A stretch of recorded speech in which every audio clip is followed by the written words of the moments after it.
Bonjour à tous. Le projet secret autour d'EDF. Ce scandale du siècle. Scandale caché, on va y revenir, vient d'être nommé un nouveau PDG à la demande de Macron. Il y a des histoires d'alliance, petites manœuvres politiciennes derrière l'Union européenne, des choses très concrètes et nous allons voir ce qu'il faut en penser.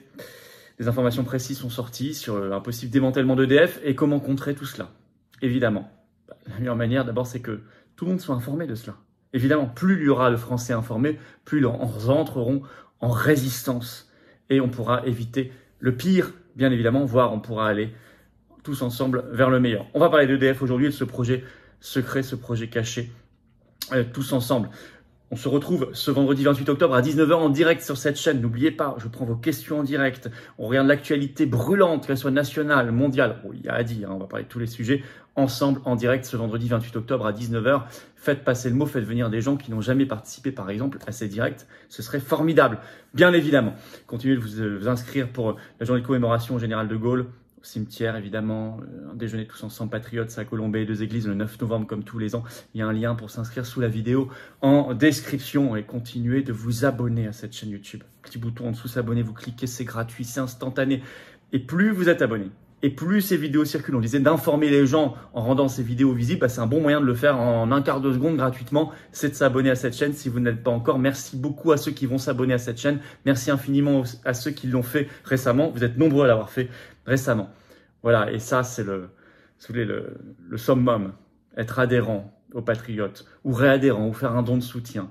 Ça, c'est très concret. Ça, c'est un bel engagement selon vos disponibilités, vos envies. En tout cas, vous êtes mis en contact avec des gens près de chez vous, en métropole, outre-mer ou à l'étranger, qui pensent comme vous. C'est ça, être adhérent patriote. C'est avoir accès à des conférences exclusives. C'est plein de choses. Et c'est participer d'un beau combat de libération nationale, d'humanité, de dignité, de souveraineté, de liberté, de justice sociale, de service public. On parle d'EDF, de Frexit, de paix. Bref, des très belles valeurs anti-oligarchiques de résistance populaire. Alors, je vous attends. Je vous attends pour nous, pour les générations qui viennent.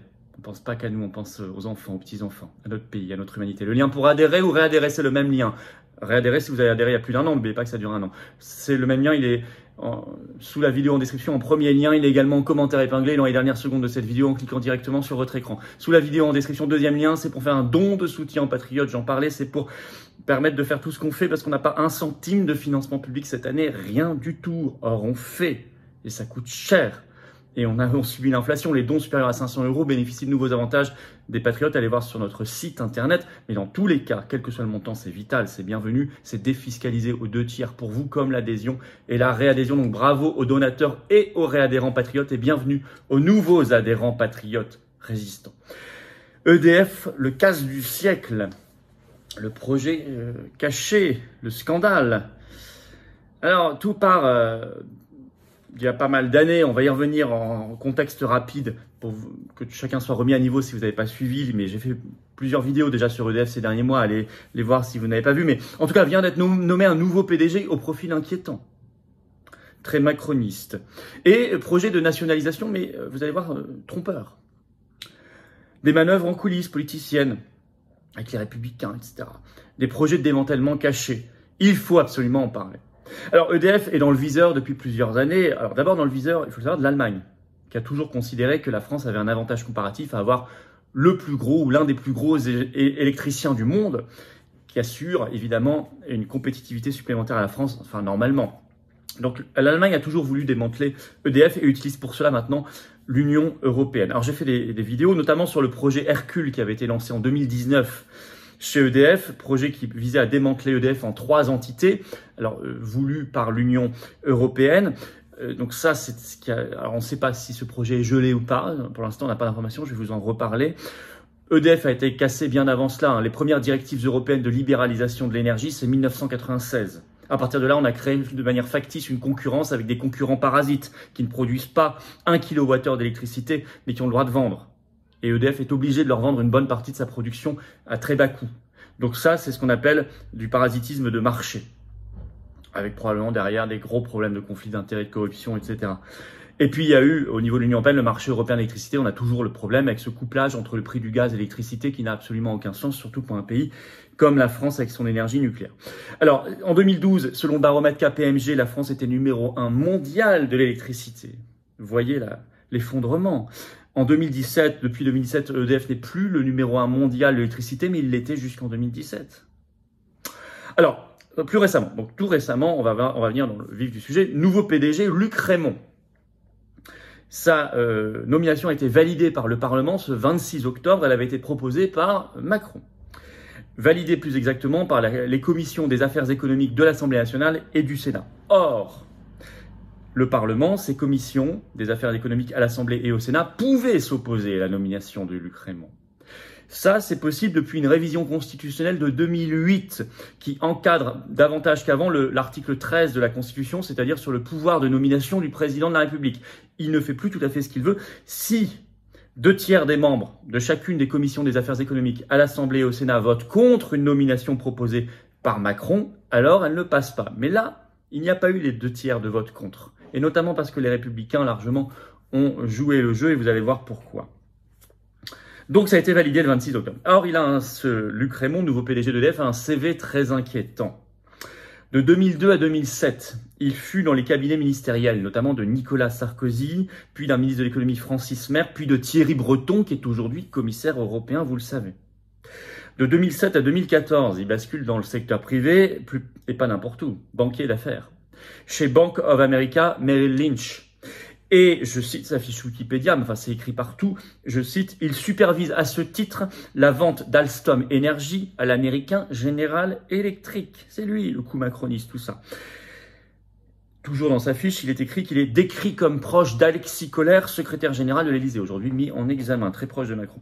Alors selon un article récent du 30 septembre dernier de Reporter, je cite, c'est un expert en privatisation à la tête d'EDF, ça c'est le titre, et je cite, il a travaillé sur l'introduction en bourse d'EDF en 2005, mais aussi sur la privatisation des sociétés d'autoroutes, sur le mariage entre GDF et Suez, et selon un article du Monde du 29 septembre, il le qualifie, je cite, d'expert S privatisation. Bon, ça promet. Alors, quel projet véritable caché derrière tout cela pour EDF? Et alors là, vous avez une enquête très intéressante qui est sortie ce 26 octobre dans Marianne. Le titre, nationalisation, Luc Rémont nommé PDG d'EDF, 3 petits points, pour mieux le démanteler. Je vous cite l'introduction de cet article pour que vous compreniez bien dans Marianne, hein, toujours en ligne bien sûr. Je cite, « La prise de contrôle totale de l'électricien historique par l'État pourrait être le préalable à des restructurations, voire à des ventes d'actifs au privé. Mettre la main sur un groupe pour mieux le céder, allez comprendre 3 petits points. » Alors dans cet article, il cite plusieurs personnes, notamment Karine Granger, qui est à la CGT, qui est administratrice salariée d'EDF. Vous allez voir, en fait, même quelle que soit l'origine politique des points de vue, beaucoup convergent dans la même direction, la même analyse. Donc, Karine Granger dit, je cite, elle parle de Luc Rémont, bien sûr, c'est un CV de boucher charcutier, dit-elle. Ils ne peuvent pas trouver mieux pour procéder au démantèlement de la boîte. Selon le député centriste Charles de Courson, je le cite toujours dans Marianne, si le gouvernement veut racheter les actionnaires minoritaires, c'est tout simplement pour avoir les mains libres. Il ajoute, Bruno Le Maire m'a d'ailleurs dit, grâce à cela, on fera ce qu'on veut d'EDF. Ça n'est pas rassurant. Et, toujours cité dans cet article de Marianne, un professionnel de l'énergie se fait cinglant, je cite ce qu'il dit, on fait passer un démantèlement pour une nationalisation, c'est une perversité totale. Alors, il y a un indice qui nous laisse penser que l'État n'est pas très intéressé en réalité à l'avenir d'EDF, comme vraiment boîte stratégique de service public national. En effet, il est écrit dans Marianne, pas question pour le gouvernement d'annoncer une injection de cash ou une recapitalisation d'EDF qui pourtant en aurait besoin. Ça, ce serait une vision stratégique de l'entreprise puisque EDF va très mal financièrement. Le 27 octobre, EDF a annoncé en effet un manque à gagner de 32 milliards d'euros alors que les prévisions étaient de 29 milliards en septembre et de 24 milliards en juillet. Luc Rémont, son nouveau PDG, a tout de suite parlé le 26 octobre, je cite, de crise sérieuse. Et selon Marianne, en fait, une négociation est en cours avec Bruxelles, avec la Commission européenne pour le démantèlement. Et on ne nous le dit pas, je vous cite un extrait de cet article de Marianne. Dans cette note, c'est-à-dire la note d'information à l'autorité des marchés financiers sur l'OPA qui doit être lancée le 10 novembre prochain sur EDF pour passer à 100% de part d'État. Donc dans cette note, écrit Marianne, qui rappelle que le premier projet Hercule n'est plus d'actualité, il est précisé que plusieurs chantiers de long terme, il cite, restent à l'étude et sont évoqués des contreparties après discussion avec Bruxelles. On y apprend aussi que l'État a l'intention de poursuivre le plan de cession d'actifs à hauteur d'environ 3 milliards d'euros entre 2022 et 2024, ça c'est de la citation, et qu'il se réserve, c'est de la citation, la possibilité de procéder en lien avec l'ensemble des parties prenantes à toute évolution ultérieure de l'organisation du groupe. Interrogé par Marianne, Alexis Zajden-Weber, botte en touche, le patron de l'APE, l'Agence des participations de l'État, assure attendre que Bruxelles fixe le nouveau market design, règles et architecture du marché, de l'électricité de l'Union européenne avant d'annoncer le projet d'EDF. 3 petits points. Honnêtement, quand on lit ça, on voit bien qu'ils sont en train de faire des choses derrière notre dos. Et derrière le dos d'ailleurs des salariés et des agents d'EDF. Y a-t-il en plus de tout ça une petite manœuvre politicienne, une basse petite manœuvre politicienne en coulisses? Ah oui, selon Marianne, Jérôme Pécresse, le mari de Valérie Pécresse, ancien haut cadre de General Electric, je cite, je ne fais que citer là, soutient Luc Rémont, persifle une figure de la droite française. Et pourquoi? Là, il faut aller voir un tweet le 26 octobre qui est en ligne de Fabien Bouglet, qui est un expert en politique énergétique, qui a tweeté ceci, je cite. Jérôme Pécresse, mari de Valérie, pourrait être nommé à la tête des éoliennes d'EDF en devenant président d'EDF Énergie Renouvelable. Les époux Pécresse, écrit-il toujours, négocieraient cette nomination contre le soutien par le Sénat de la candidature de Luc Rémont à la tête d'EDF, ce qui fut fait. Bien sûr, puisque le Sénat, effectivement, ne s'est pas opposé, je vous l'ai dit en début de vidéo, à la nomination de Luc Rémont à la tête d'EDF. Voilà le contexte aujourd'hui, voilà où on en est. Il y a de quoi être extrêmement vigilant. Je parle par exemple aux travailleurs d'EDF, mais aussi à tous les clients que nous sommes usagers du service public, parce que c'est un patrimoine national et parce que c'est stratégique, l'électricité. L'énergie, c'est absolument stratégique pour tout. Pour notre économie, notre emploi, mais aussi pour nos libertés, quand vous voyez les projets de rationnement, de passe énergétique. En tout cas, ça sent très mauvais dans ce contexte-là. Pour l'instant, Bruxelles, les petites manœuvres politiciennes, ça sent très mauvais. Or, EDF appartient à tous les Français. Je rappelle qu'EDF a été créé en 1946, Électricité de France, juste après la guerre, par la nationalisation de toute l'énergie à l'époque, de toute l'électricité. L'influence de l'Union européenne et de l'Allemagne derrière a un impact dramatique. Mais l'influence aussi de la trahison de nos propres élites, avec beaucoup de guillemets, qui ne pensent pas à l'intérêt national ni à l'intérêt des Français, bien évidemment, ni au bien commun. Défendre le service public national, ce que nous ferons, performant, moderne, pour tous, d'avenir, se fera, avec le Frexit. Il faut sortir de l'Union européenne et de ces logiques-là, qui nous met par ailleurs en dépendance par rapport à l'Allemagne, et par un grand assainissement en France, parce qu'il y a aussi la trahison des élites, entre guillemets, françaises, et ça c'est important aussi, et ça ira de pair, Faites circuler s'il vous plaît cette vidéo, elle contient beaucoup d'informations, il faut que les Français soient au courant. Il faut que tout le monde soit au courant. Partagez-la et abonnez-vous si vous voulez bien à cette chaîne YouTube, le petit bouton en dessous, cliquez dessus, vous êtes abonné immédiatement, c'est gratuit. Et mécaniquement par les algorithmes de YouTube, vous ferez circuler cette vidéo. Merci beaucoup à ceux qui l'ont fait et à ceux qui vont s'abonner prochainement. On se donne rendez-vous, je vous le rappelle, ce vendredi 28 octobre en direct sur cette chaîne à 19h pour un direct avec vos questions. On regardera l'actu, j'y répondrai, l'actualité brûlante ensemble. Ça va être formidable, faites venir des gens. Venez aux Patriotes, adhérez, réadhérez, venez vous battre à mes côtés. Ne restez pas seul, jamais, jamais seul, jamais isolé, jamais dans son coin.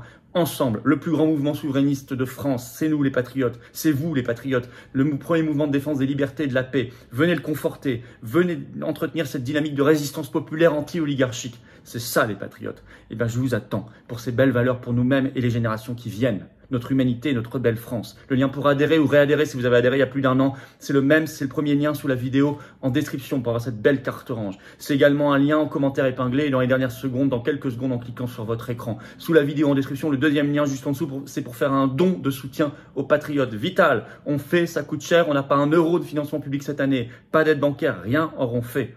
Si vous pouvez donner, faites-le, c'est défiscalisé aux 2 tiers pour vous, comme l'adhésion et la réadhésion. Bravo. Bravo, oui, aux donateurs et aux réadhérents. Bienvenue aux nouveaux adhérents patriotes. Vive la France.